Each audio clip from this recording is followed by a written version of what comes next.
everyone. So today we're going to tackle a question I think we've all asked ourselves at one point or another. And, especially since you've been doing some vacuum research recently, you sent over that great article comparing Dysons to Sharks. Are Dysons really worth all the hype?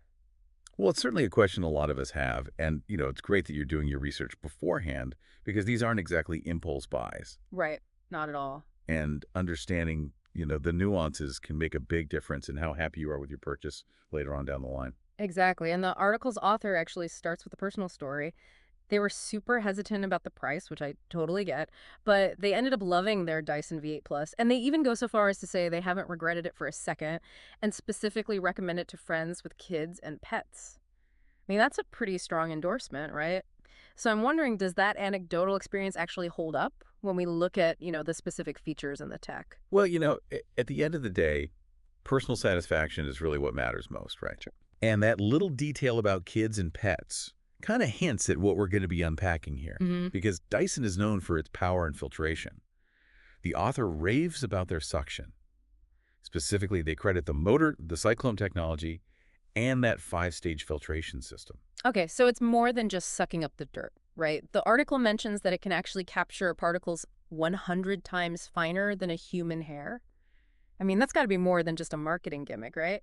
Like, what's the actual impact of that level of filtration? Well, think about it this way. If it's getting dusted that fine, we're talking about a noticeable difference in air quality. Oh, wow. That's huge for Yeah. anybody who has allergies, for families with young kids. Even just protecting your furniture from that microscopic grit that can wear it down over time. Yeah, that's a good point. And, later on, we can actually compare that to the Shark's filtration system, and we'll be able to see if that difference really justifies the price gap. That's a really good point. It's all about context, right? Hmm. Okay, so the author also loved the V8's versatility. Like, it comes with a ton of attachments, it converts to a handheld, they even use it to clean their car. And I gotta admit, I'm picturing like having one tool that just does it all, and it's pretty tempting. Oh, absolutely. And that convenience is a major selling point for cordless vacuums in general, not just Dyson's. The Shark that we'll be looking at boasts that versatility too, although the specific attachments and how well they actually perform might be a bit different. So worth thinking about if you have any, specific tasks that you really prioritize. Yeah, good point. Speaking of convenience, I'm always like wrestling with my clunky corded vacuum. I swear I'm gonna throw my back out one of these days. And the article mentions that the Dyson was surprisingly lightweight, which honestly, after I threw my back out last spring cleaning, that alone is making me kind of lean towards Well, cordless. you're not wrong. And Battery technology has come a long way. that's true. And cordless models are so much lighter now without sacrificing power. Yeah. But, there is often a trade-off there. A lighter vacuum typically means a smaller battery, so we'll have to see, how long the Dyson actually lasts compared to the Shark, especially if you've got a large area to cover. Yeah, that's a good point. Yeah. And while we're on the topic of those kind of small but important details, the article raved about the Dyson's one-click dustbin. And honestly, anything that means I don't have to touch all that dust is a win in my book.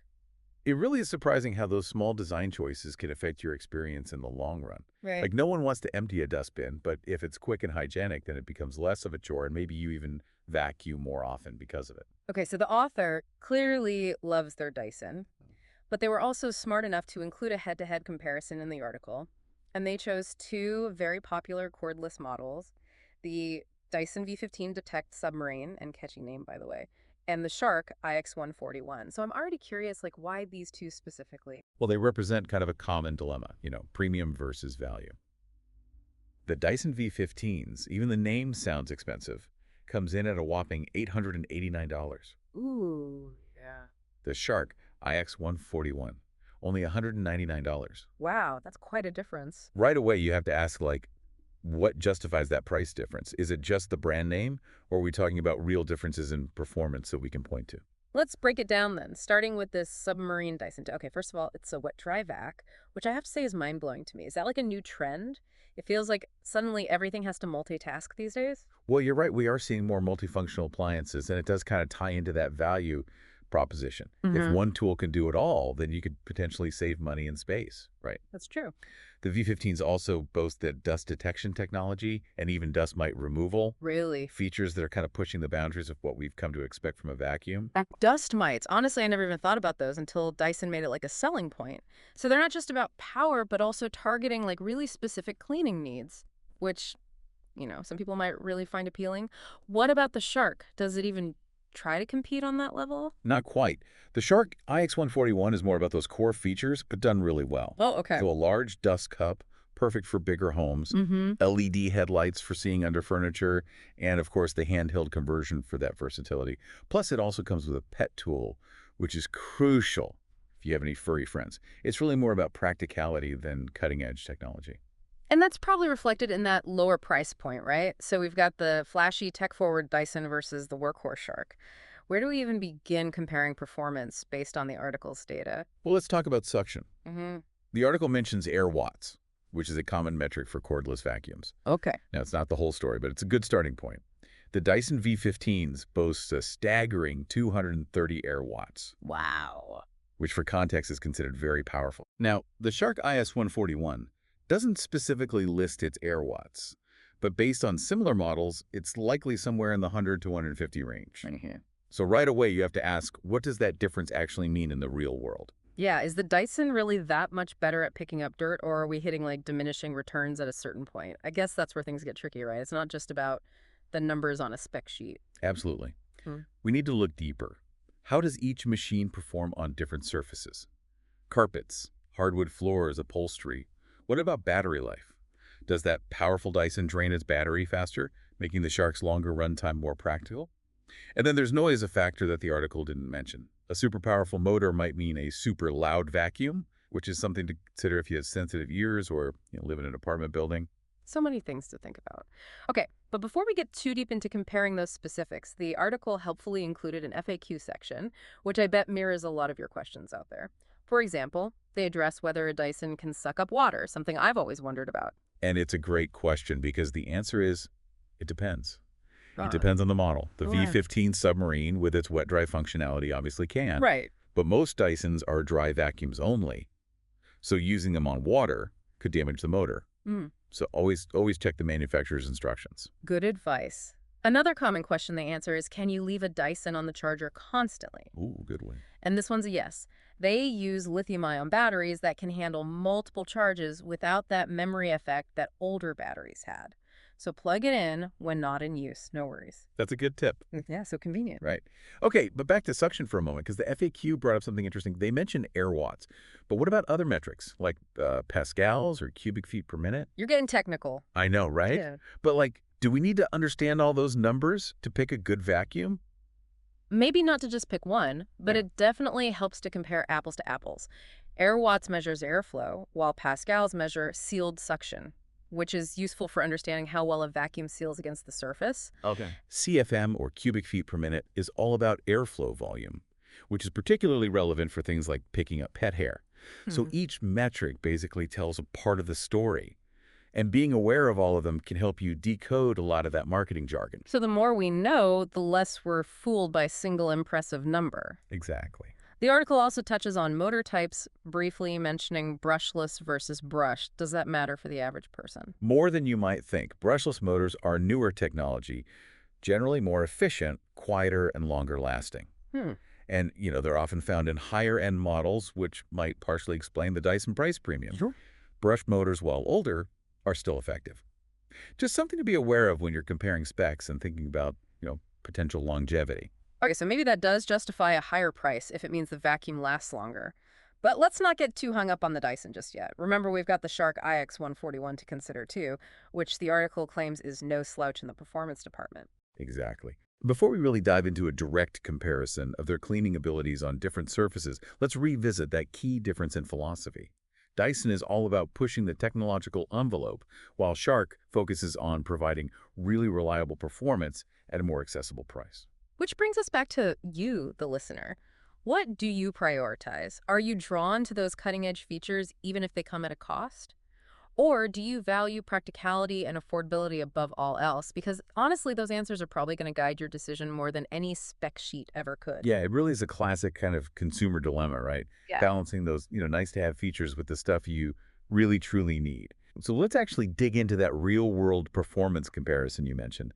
The article highlighted the V15's ability to tackle dust mites, which really piqued my interest. Right, like I'm picturing these little microscopic creatures living in my carpet. Suddenly I'm very pro dust mite removal. Right. But does the shark even address this? Or are they focusing on, more, shall we say, visible dirt? That's a good point. It really comes down to what you value. Yeah. The Shark IX141 doesn't have specific dust mite technology built in, but its strong suction and the included upholstery tool should handle those little critters just fine. Yeah. It's about overall effectiveness, not necessarily a specialized feature for every concern.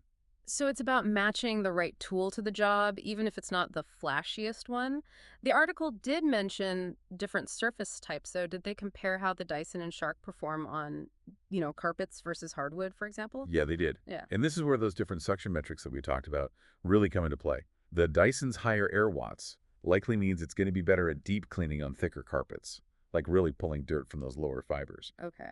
However, the Shark's emphasis on sealed suction measured in pascals could mean it actually excels on hard floors, creating that tight seal to whisk away dust without scattering it. Ah, so each one might have its strengths depending on your home's layout.